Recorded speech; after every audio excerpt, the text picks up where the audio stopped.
사랑합니다. 오늘 한번 좌우 옆에 분 참석하신 분들 축복해주고 인사해주시고, 집에서 비대면으로 예배에 참석하신 성도님들, 또 마음으로 우리 충현 가족들을 환영해주시고 축복해주시기를 부탁드립니다. 광고 하나 드리겠습니다.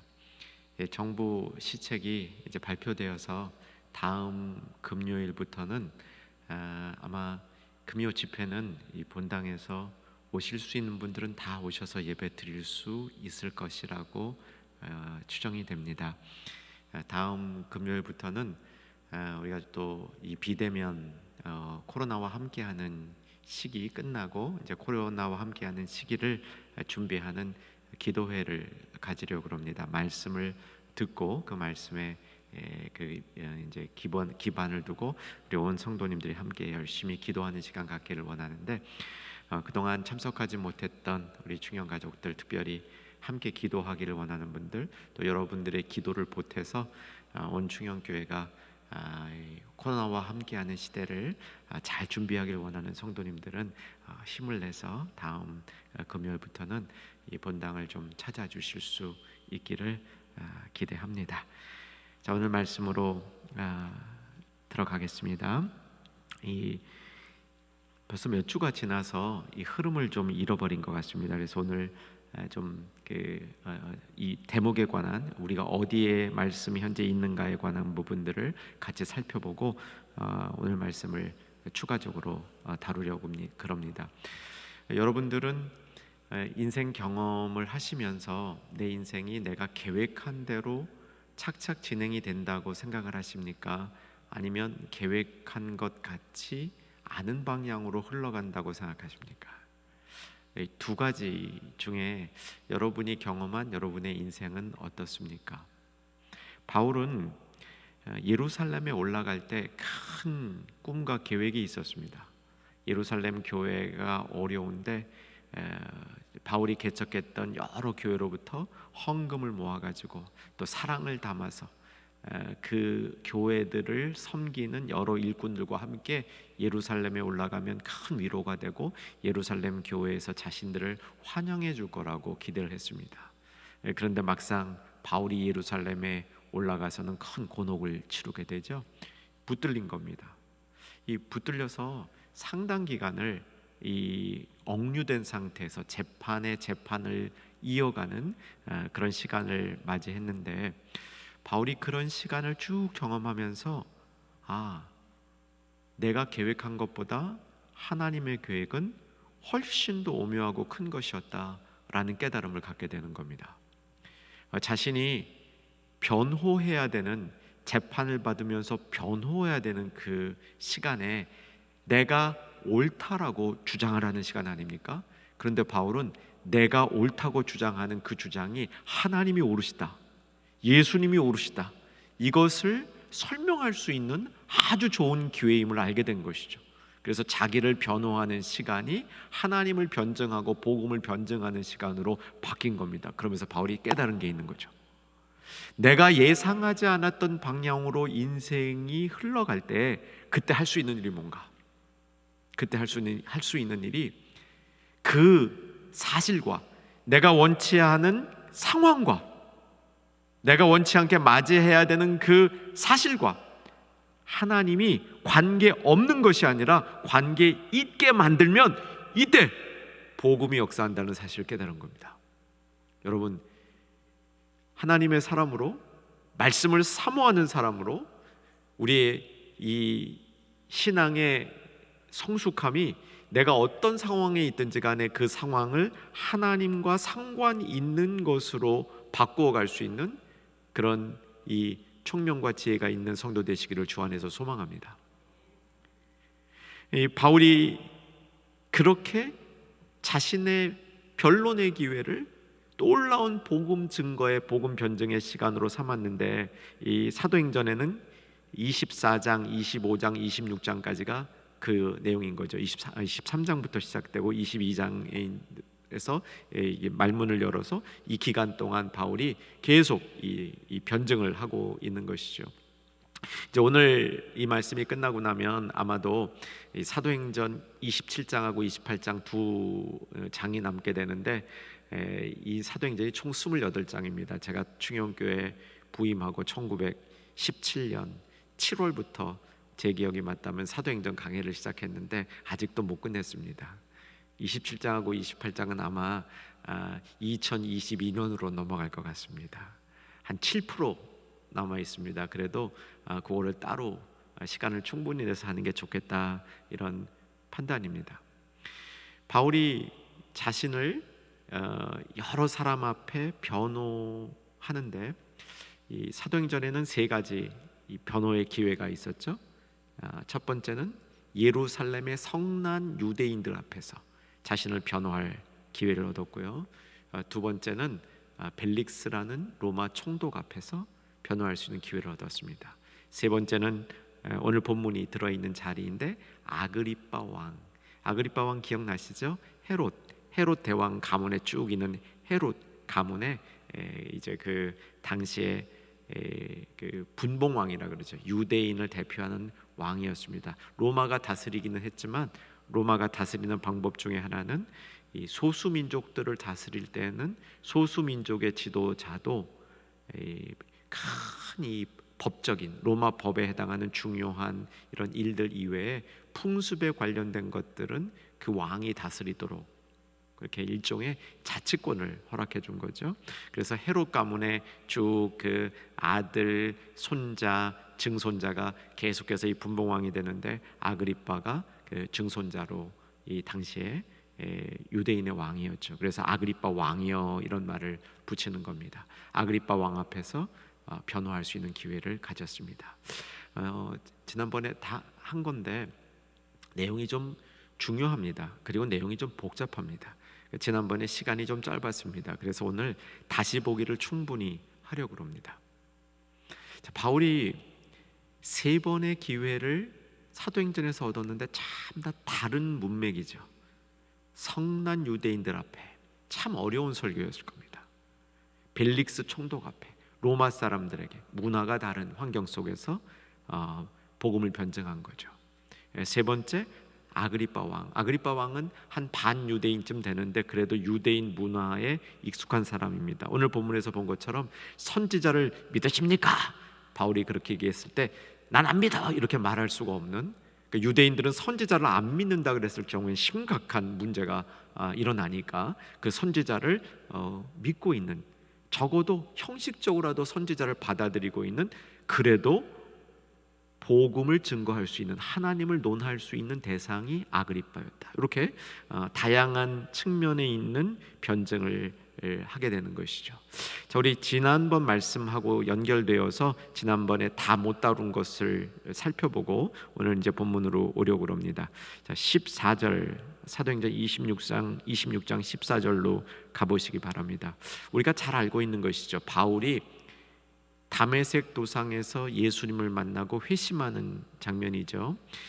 이 장면이 사도행전에 3번 기록되어 있다, 잊지 마시기 바랍니다. 처음은 9장에 진짜 그 사건이 일어나는 것을 기록하고 있고요. 두 번째는 예루살렘의 성난 유대인들 앞에서 바울이 복음을 변증할 때 그때 자신의 경험, 간증으로 이 사건을 이야기하고 있습니다. 그리고 아그리빠 왕 앞에서 또 다시 한번 간증하는 것이죠. 자기에게 일어났던 일을 간증하는 겁니다. 자, 14절을 보시면 우리가 잘 알고 있는 장면이 나오죠. 땅에 엎드러짐에 내가 소리를 들으니 히브리 말로 이르되 사울아 사울아 내가 어찌하여 나를 박해하느냐, 핍박하느냐. 여기까지는 우리가 이미 잘 알고 있는 내용입니다. 9장 바울이 회심하는 장면을 처음 기록할 때부터 이 내용은 아주 중심에 있었던 내용이죠. 근데 그 다음 얘기는 여기에만 나옵니다.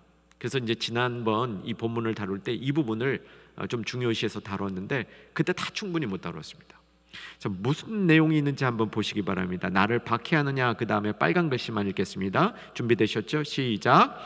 가시채를 뒷발질하기가 내게 고생이니라. 이것도 하늘에서 들렸던 음성이라는 거죠.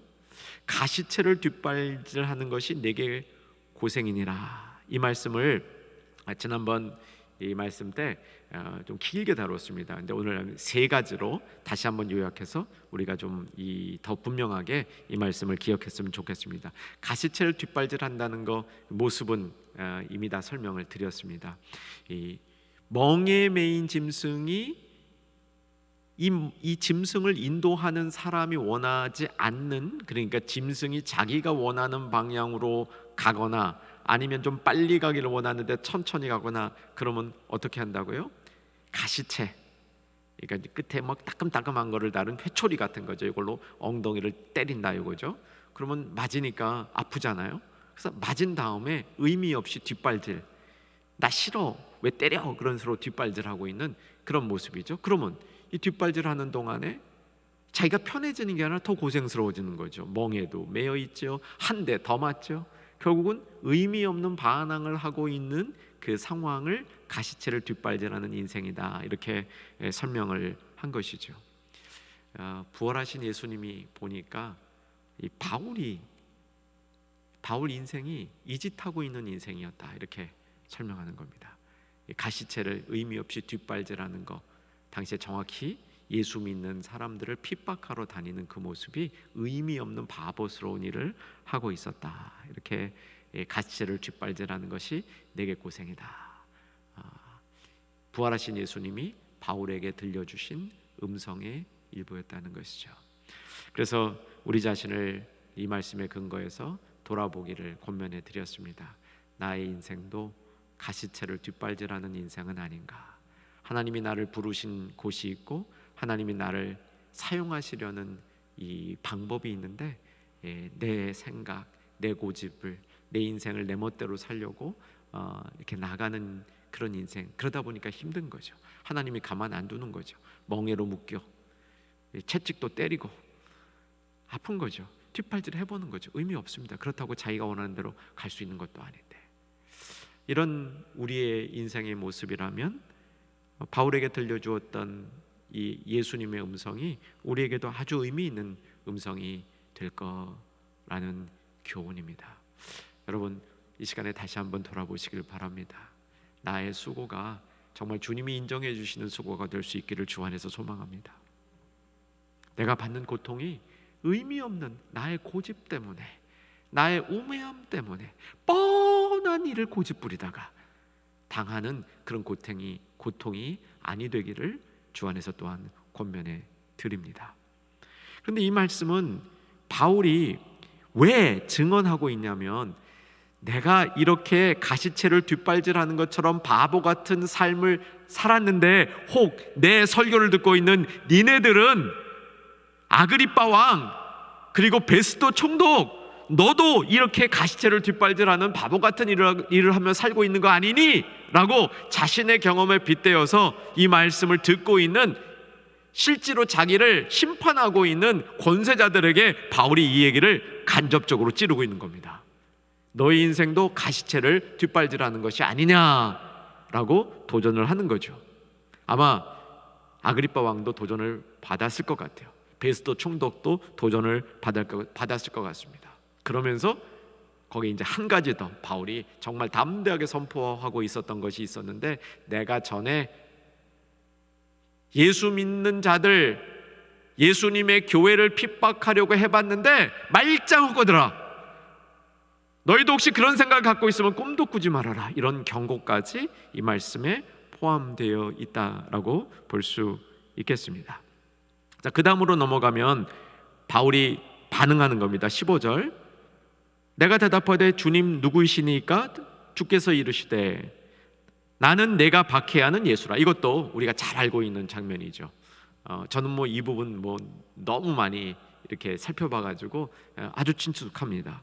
그런데 16절에 보면 또 이전에 말하지 않았던, 예수님이 말씀하셨죠. 그런데 이전에 기록하지 않았던 내용을 처음으로 기록해주고 있습니다. 아그리빠에게. 자, 16절 같이 읽겠습니다. 일어나 너의 발로 서라. 내가 내게 나타난 것은 곧 내가 나를 본 일과 장차 내가 네게 나타날 일에 너로 종과 증인을 삼으려 함이니. 자, 이 부분은 지난 말씀 때 충분히 전달한 것 같아요. 네 발로 일어서라 에스겔. 하나님이 에스겔 바벨론 포로 가 있는 이스라엘 백성을 돌이키게 하려고 에스겔 부를 때 네 발로 일어서라. 그리고 말씀을 먹으라. 가득 채워준 거죠. 어려운 일 시키려고. 이 에스겔보다 더 어려운 일 시키려고 바울을 불렀다. 그게 뭐냐? 이방인을 돌이키게 하는 거다.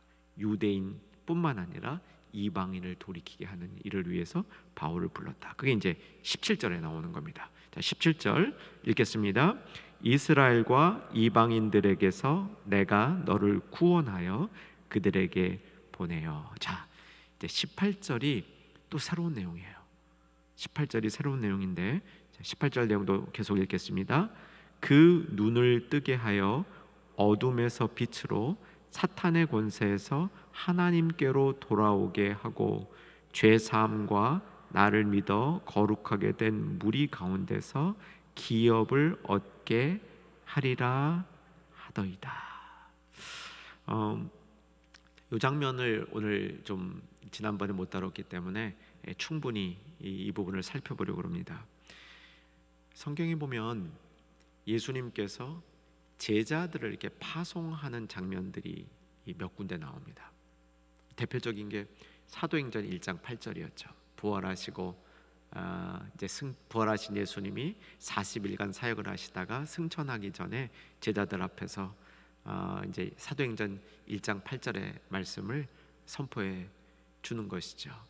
마태복음 28장 너희는 가서 이제 모든 족속으로 제자를 삼아 그들에게 이런 일을 하라 라고 말씀해 주시는 것도 제자를 파송하는 장면입니다. 요한복음에 보면 또 예수님이 12제자에게 성령을 받으라 이렇게 해서 파송하는 장면이 나옵니다. 오늘 이 장면도 예수님이 부활하신 예수님이 바울을 파송하는 장면입니다. 부활한 예수님이 바울을 파송하는 장면이라는 사실을 17절을 보면 이스라엘과 이방인들에게 내가 너를 구원하여 그들에게 보내요. 바울을 보낸 이유를 그 다음 18절에서 세 가지로 설명하고 있는 겁니다. 이 부분을 우리가 좀 자세히 살펴봤으면 좋겠는데 바울을 보내는 장면이 무엇을 위하여 보내냐면 첫째, 눈을 뜨게 하여 어둠에서 빛으로 사탄의 권세에서 하나님께로 돌아오게 하고, 두 번째는 돌아오게 하고, 세 번째 죄사함과 나를 믿어 거룩하게 된 무리 가운데서 기업을 얻게 하려 하심이라. 이렇게 바울을 부르신 세 가지 목적이 거기에 나와 있습니다. 이제 올해도 많이 지나갔습니다. 10월 이제 중순인데 10월 15일 딱 10월도 반이 지났는데 올해 이제 우리 성도님들이 이 표를 가지고 시작을 했습니다. 기억하라, 돌이키라, 깨어 있으라. 기억하고 돌이키고 깨어 있으라. 다시 한번 이 표가 우리에게 기억되어지는 시간 되기를 주 안에서 소망합니다. 이제 남은 2달 반의 시간 우리가 더 잘 돌이키고 더 잘 기억하고 돌이키고 깨어 있어야 되겠습니다.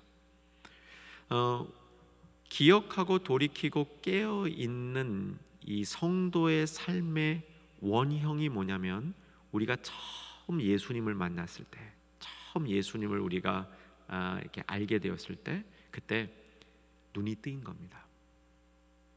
빛이 우리 안에 비춰진 거죠. 밝아진 겁니다. 그래서 우리가 기억할 수 있습니다. 기억력이 좋아서 기억할 수 있는 게 아니고, 우리가 하나님을 기억할 수 있는 것은 하나님을 우리가 처음 만나서 변화되고 회심되어질 때 우리 안에 빛이 비춰준 겁니다. 눈이 밝아진 경험이 있는 겁니다. 바울에게 부활하신 예수님이 나타나셔서 바울에게 소명을 줄 때 세 가지로 소명을 가르쳐 준 거라고 여기 좀 되어 있는 겁니다. 18절에 첫째, 눈을 뜨게 하는, 네가 이제 눈을 뜨게, 이방인들에 가서 눈을 뜨게 하라. 너도 눈을 뜬 것처럼 이방인을 눈 뜨게 하라 라고 얘기해 주고 있는 것이고요. 그 다음 두 번째, 그들을 돌아오게 하라는 겁니다. 우리가 돌이킬 수 있는 거 바로 우리가 예수님 만나고 구원을 얻었을 때 돌이킨 경험이 있기 때문에 그 이후에 우리가 돌이킬 수 있는 겁니다. 자주 돌이킬 수 있는 겁니다. 깨어있으라, 우리의 그 삶의 기본으로 삼고 있는 깨어있으라. 우리가 깨어있기 위해서 기억해야 될 게 있는데, 뭐를 기억해야 되냐면 죄사함 받았다는 사실, 그리고 기업을 얻었다는 사실을 근거로 우리가 깨어있을 수 있다는 겁니다. 자, 이제 부활하신 예수님께서 바울을 부르시면서 이방인에게 보낸다. 이방인에 보내서 뭐하게 보냈느냐? 그들을 눈뜨게 하고 돌아오게 하고 죄사함 그리고 기업이 있음을 알려주어라, 이렇게 가르쳐 준 겁니다. 이건 우리의 할 일이기도 하죠. 우리가 정말 복음을 들고 산다면, 복음을 붙들고 우리가 살기를 원한다면 그렇게 되시기를 주 안에서 소망합니다. 그 복음을 붙들고 우리가 살 때 바울에게 주셨던 소명처럼 믿지 않은 사람, 어둠에 있는 사람이 마음이 밝아지고 빛을 볼 수 있도록, 그들이 돌이킬 수 있도록, 죄사함과 기업을 얻을 수 있도록 하는 건데, 그러기 전에 나와 우리 가정, 우리 자녀들 확실하게 이렇게 될 수 있기를 먼저 힘썼으면 좋겠습니다. 내 눈이 어두워지지 않도록, 내 마음이 어두워지지 않도록, 내가 돌이키지 않는 자리에 머물러 있지 않도록, 나에게 주신 죄사함, 이 죄사함의 능력을 잊어버리고 기업을 얻었다는 사실을 잊어버리고 살지 않도록 나 자신을 잘 이 말씀으로 세워서 이 말씀이 다른 사람들에게 전해질 수 있기를 소망하는 겁니다. 자, 먼저 하나씩 그래서 이 내용들을 살펴보려고 합니다. 눈을 뜨게 하는 것은 마음이 밝아지는 거죠. 특별히 이 눈이 뜰 때 일어나는 영적인 가장 큰 축복은 고난이 생명의 길임을 알게 되는 겁니다. 고난이 나에게 생명이 된다는 사실을 알게 되는 것이 눈을 뜨는 역사라고 말할 수 있겠습니다. 성경에 눈을 뜨고 마음이 밝아지는 아주 대표적인 그 이야기가 엠마오길에 있는 제자들의 이야기죠. 우리 한번 성경을 찾았으면 좋겠습니다. 누가복음으로 갑니다. 누가복음 24장 31절. 예수님이 돌아가신 직후에 예수님과 함께 하고 있었던 제자 2명이 자신들의 고향인 엠마오로 이동을 하고 있었습니다. 이동 중에 동행이 있었죠. 동행하는 분이 예수님이었는데 알지 못하고 있었습니다.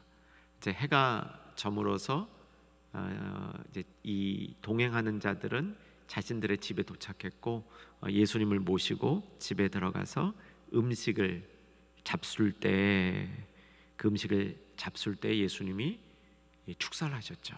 30절입니다.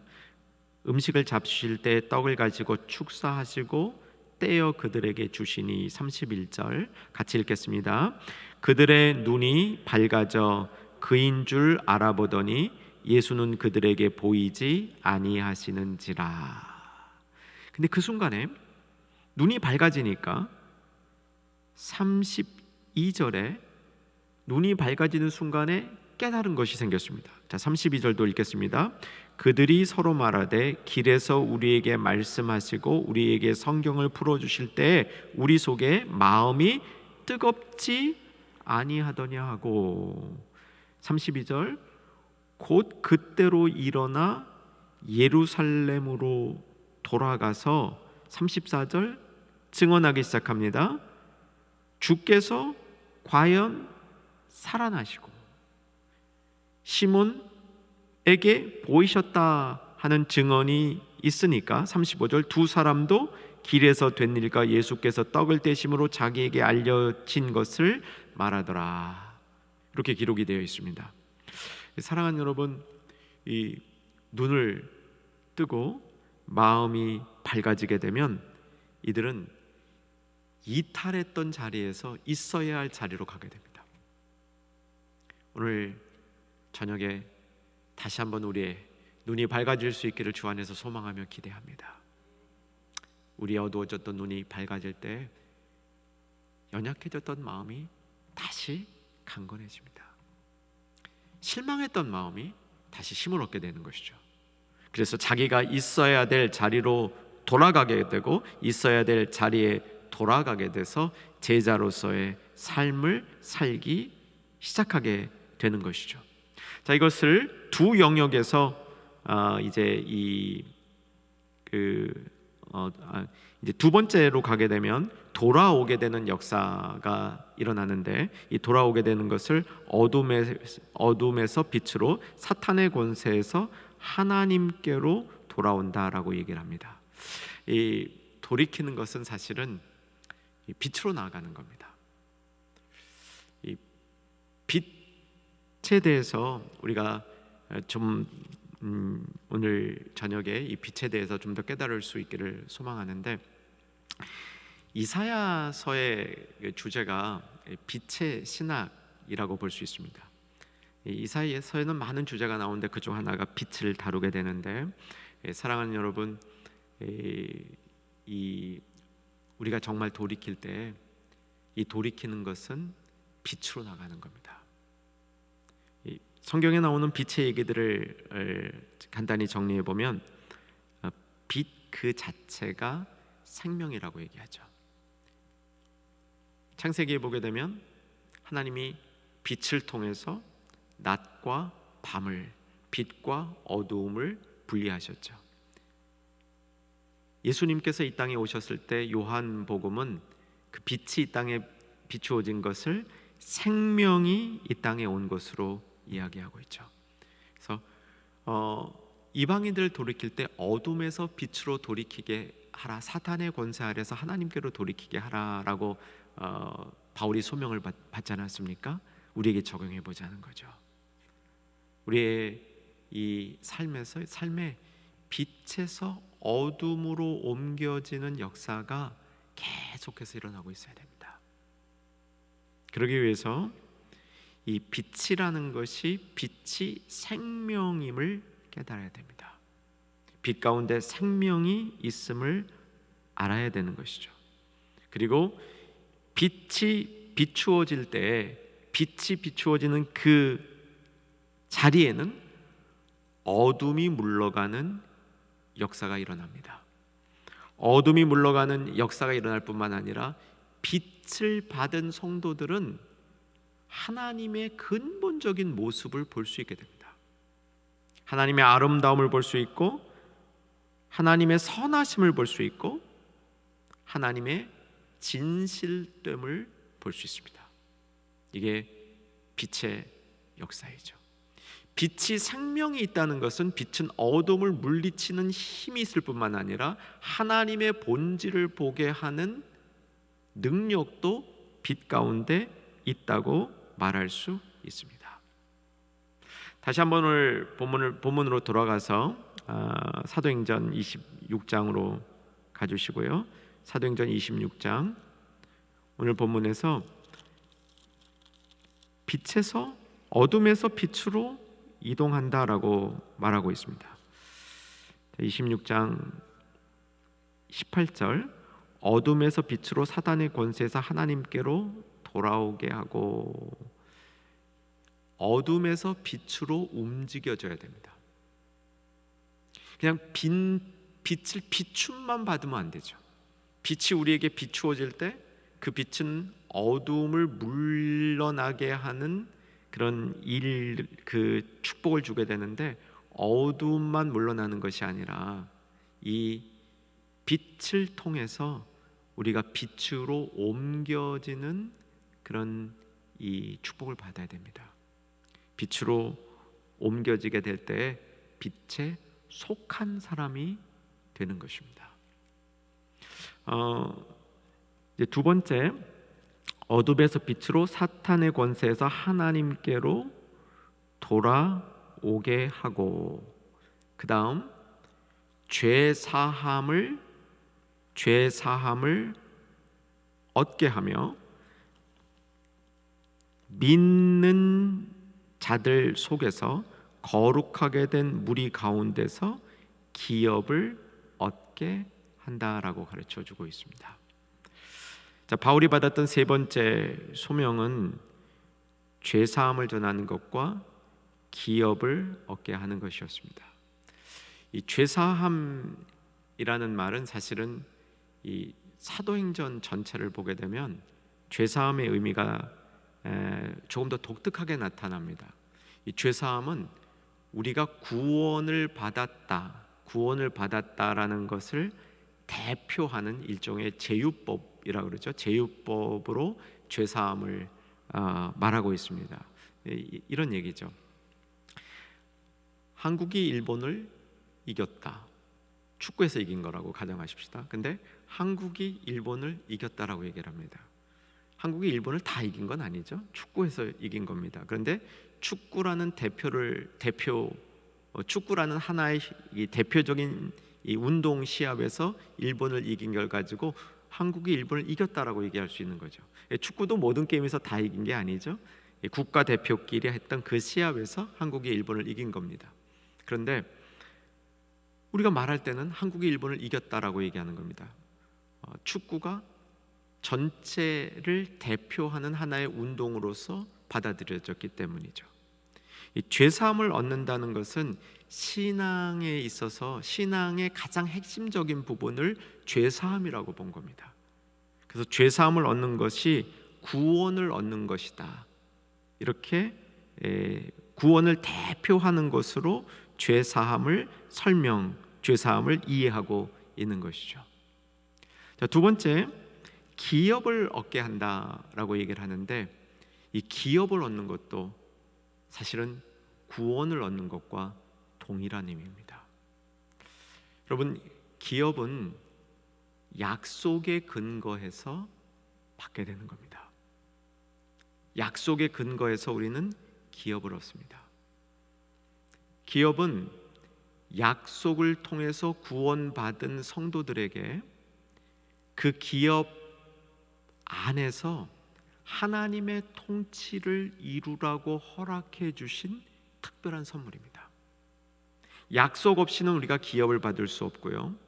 우리는 기업을 통해서 하나님의 통치를 그 기업 가운데 이루려는 이 임무를 받은 겁니다. 이것이 하나님의 구원과 함께 우리에게 주어지는 특권이라는 거죠.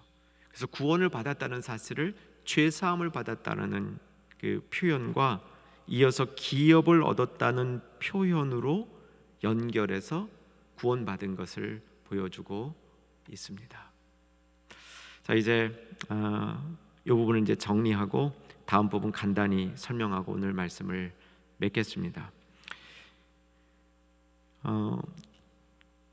죄사함과 기업을 받았다. 이것을 통해서 우리가 오늘 복음이 무엇인지를 한번 정리하고 바울이 변증했던 이 복음을 우리 삶 속에서도 좀 분명하게 정리하고 갔으면 좋겠습니다. 복음은 여러 가지 모습으로 정리가 됩니다. 근데 오늘 여러분하고 같이 나누고 싶은 복음의 정의는, 복음은 삼위 하나님께서 행하시는 구원입니다. 한번 따라 하십시다. 복음은 삼위 하나님께서 행하시는 구원이다. 거기 삼위 하나님이 들어가셔야 돼요. 그리고 행하는 일은 구원입니다. 그 구원을 계획하시고 구원을 실현하시고 구원을 완성하시는 것이 복음입니다. 물론 예수님을 통해서 예수님이 십자가를 지시고 부활하신 것이 복음의 가장 중요한 내용이죠. 그런데 그것보다 좀 더 크게 볼 수 있어야 됩니다. 복음은 하나님께서 우리에게 주시는 구원이죠. 바울은 사실 자기가 받은 소명을 구원, 그 구원이라는 한 단어를 설명하기 위해서 18절에 긴 얘기를 한 겁니다. 17절 보시면 이스라엘과 이방인들에게 내가 너를 구원하여 그들에게 구원하여 그들에게 보내어 그들을 구원시키리라 한 얘기죠. 그들 구원시키는 게 뭐냐? 눈을 뜨게 하고 어둠에서 빛으로 나오게 하고 사단에서 하나님께로 나오게 하고 그렇게 돌이키고 그들에게 죄사함과 기업을 주는 것이다. 긴 얘기를 한 것이죠. 그런데 결국은 이 모든 얘기를 한 표현으로 하면 그들을 구원하리라 한 겁니다. 구원을 다양한 모습으로 설명한 것이죠. 우리가 구원을 받기 위해서 빛이 비춰져야 되고 눈을 떠야 되고 구원을 받기 위해서 어둠에서 밝음 속으로 나와야 되고 죄사함을 받아야 되고 기업을 받는 것이 이 구원의 모습이다라고 얘기를 하고 있는 겁니다. 이게 복음인 겁니다. 그것을 아그리빠 왕 앞에서 변증하고 있는 것이 오늘 본문의 내용인 것이죠. 자, 이제 24절에서 32절까지 말씀은 이제 간략하게 설명하겠습니다. 바울이 아그리빠 왕 앞에서 자신의 경험, 곧 부활하신 예수님을 만나서 그 부활하신 예수님이 자신을 불러서 자신이 부활하신 예수님을 만날 때 어둠에서 빛으로 사단의 권세에서 하나님께로 나온 그 경험, 자신이 돌이키게 되었던 그 경험, 자신이 얻었던 죄사함과 기업의 이 놀라운 일들을 선포하니까 베스도라는 총독이 듣고 있다가 네가 미쳤구나, 네가 공부를 좀 많이 했다 그러더니 돌았구나 라고 얘기를 하는 겁니다. 뭐 사실 그런 분들도 있는 것 같아요. 공부를 너무 많이 하다 보니까 이게 뭐 단순한 것들은 오히려 이렇게 혼동이 돼가지고 이 좀 여러 가지 이 삶에 이 너무 많은 부분을 생각하는 복잡함이 생긴 그런 분들도 가끔 보게 되죠. 네가 미쳤구나라고 얘기를 하는 겁니다. 근데 바울이 이 말을 들으면서 그에게 베스도에게 도전했던 이야기가 있죠. 27절 아그리빠 왕이여 선지자를 믿으시나이까? 믿으시는 줄 아나이다. 아그리빠가 바울에게 이르되 네가 적은 말로 나를 권하여 그리스도인이 되게 하려 하는도다. 여기 적은 말이라는 말은 뭐냐면 짧은 시간 안에 시간 얼마 안 들이고 쉽게 나를 전도하려고 하는구나 라고 이제 피해가려는 그 의도를 보여준 거죠. 29절 바울이 이르되 말이 적으나 많으나 당신뿐만 아니라 오늘 내 말을 듣는 모든 사람도 다 이렇게 결박된 것 외에는 나와 같이 되기를 하나님께 원하나이다 하니라. 이제 오늘 이 말씀 마지막 말씀입니다. 여러분 이 말씀 속에서 바울의 이 순수한 열정을 느끼실 수 있기를 주 안에서 소망합니다. 결박된 것 이외에는 아그리빠 왕, 베스도 총독 다 나같이 되기를 원한다. 무슨 뜻입니까? 복음의 하나님의 구원의 계획 앞에 자기 자신이 그 구원의 계획 복음을 변증하는 일에, 복음을 전하는 일에 온전히 사로잡히기를 원한다. 이렇게 선포하고 있습니다. 제가 자라난 문화는 이제 제가 자라날 때 부모님들도 그러셨고 저도 저희 아이들에게 그랬던 것 같아요. 너 딱 나처럼만 되라. 이렇게 그렇게 교육받지 않고 그렇게 교육하지 않은 것 같습니다. 자녀들에게 우리 부모님들은 나보다 좀 나은 사람 되라라는 메시지를 주셨고요. 저도 우리 자녀들에게 나보다 좀 나은 사람 되라라는 메시지를 줬습니다. 근데 바울은요 굉장히 담대해요. 나처럼 되라 이렇게 얘기를 합니다. 나를 본받으라 이렇게 얘기합니다. 본받으라라고 얘기하는데 이게 본받으라는 말이 본 모델이 아니에요. 바울이 나를 본받으라 할 때는 나와 똑같이 나를 모방하라 이렇게 선포를 합니다. 이런 바울의 모습을 보면서 저는 이런 생각을 해봤습니다. 내가 나를 본받으라고 누구에게 이야기하면 정말 나를 본받을 점 한 가지만 뽑으라 그러면 뭘 뽑을까? 여러분 한번 생각해 보시기 바랍니다. 나에게 본받을 점 한 가지가 있다면 뭘까? 그래도 요거는 딴 사람이 나를 좀 본받았으면 좋겠다. 이런 것들이 한 가지 있다면 무엇이겠습니까? 바울에게 있어서는 자신이 열심히 하나님을 따라가려는, 하나님처럼 되려는, 하나님의 형상을 닮으려는, 예수님의 모습을 따라가려는 그 열정만큼은 누군가가 나를 본받았으면 좋겠다. 아니, 내 제자들이, 내 영적인 자녀들이 그것만큼은 본받았으면 좋겠다. 이런 마음의 확신으로 이 말씀을 선포했습니다.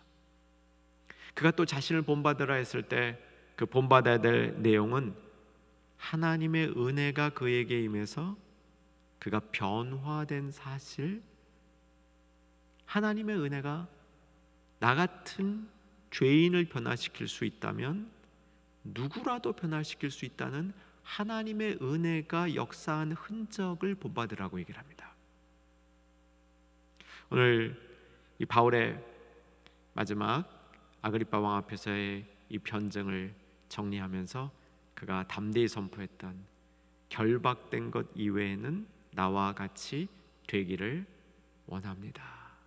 이 말은 사실은 육신의 결박은 아니지만 우리가 정말 기쁘게 나 자신을 더욱더 하나님의 이 축복의 통로로 내어드리는 그 일을 온전히 감당하겠습니다 라는 이 말이 그 의미가 담겨 있다라고 믿습니다.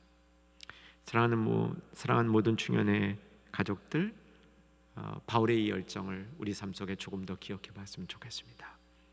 그리고 나를 본받을 그 무언가를 우리 삶에도 갖출 수 있는 성도들이 되었으면 좋겠습니다. 이러한 바울의 모습이 우리 가운데도 나타날 수 있기를 주 안에서 소망합니다. 440장 찬양하신 후에 합심 기도하겠습니다.